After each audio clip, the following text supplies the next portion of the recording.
আসসালামু আলাইকুম প্রিয় বন্ধুরা, আমরা এক জায়গায় যাচ্ছি, যেহেতু আমি বলতে চাচ্ছি না, আমাদের রাসেল সাহেবই বলবেন কোথায় যাচ্ছি এবং আমরা এখন কি গাড়িতে আছি। রাসেল সাহেব, আপনি কিছু দর্শকের উদ্দেশ্যে বলেন। আসসালামু আলাইকুম। আমরা এখন যাচ্ছি, আমরা আছি মূলত গোল্ডেন লাইনে, গোল্ডেন গাড়িতে। ঠিক আছে, আমরা দেখবেন সামনে একটা ভিডিও বানাইতেছি, আপনারা যাবো কক্সবাজার। হ্যাঁ, আমাদের সাথে অনেক গাড়িতে অনেক লোক আছে যারা ভিডিওতে যাব।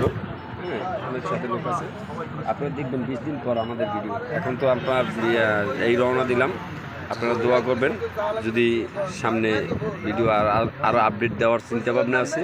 ভিডিও আসবে সামনে, এখন ভিডিও আসবে, নাম কি? দেখ সেরি তোর কপাল খারাপ। আপনারা শুনতে পাচ্ছেন কোথায় উনি যাচ্ছে আমাদের নিয়ে এবং কি ভিডিও হবে। দেখ সেরি তোর কপাল খারাপ। এখন আমাদের লোকজন আছে অনেক গাড়িতে। যাই হোক, ভিডিওর নাম কি ভাই আবার বলেন তো? দেখ সেরি তোর কপাল খারাপ। দেখছেন, ভিডিওর নাম হচ্ছে কি উনি বলে দিয়েছেন, আমি বলতে চাচ্ছি না। আমাদের আপনার সবাই ভালো থাকে। টাপ কিন্তু ভিলেন পাইবেন, ঠিক আছে। আর আমারে পাবেন দ্বিতীয় নায়ক। আরও নায়ক আরও সামনে আছে, যদি আপনারা দেখতে চান। হ্যাঁ,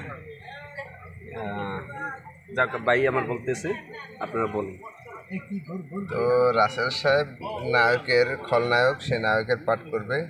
আমাকে নাকি এই ভিলেন পাঠে দেবে। যাই হোক, পাঠ তো পাঠ, যেখানেই দেয় অভিনয় করতে গেলে যেখানে যার পাঠ হবে সেখানেই তার যেতে হবে।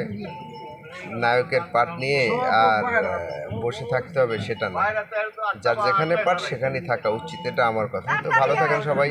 আসসালামু আলাইকুম রহমতুল্লাহ। কোথায় যাচ্ছেন? কক্সবাজার, খাগড়াছড়ি।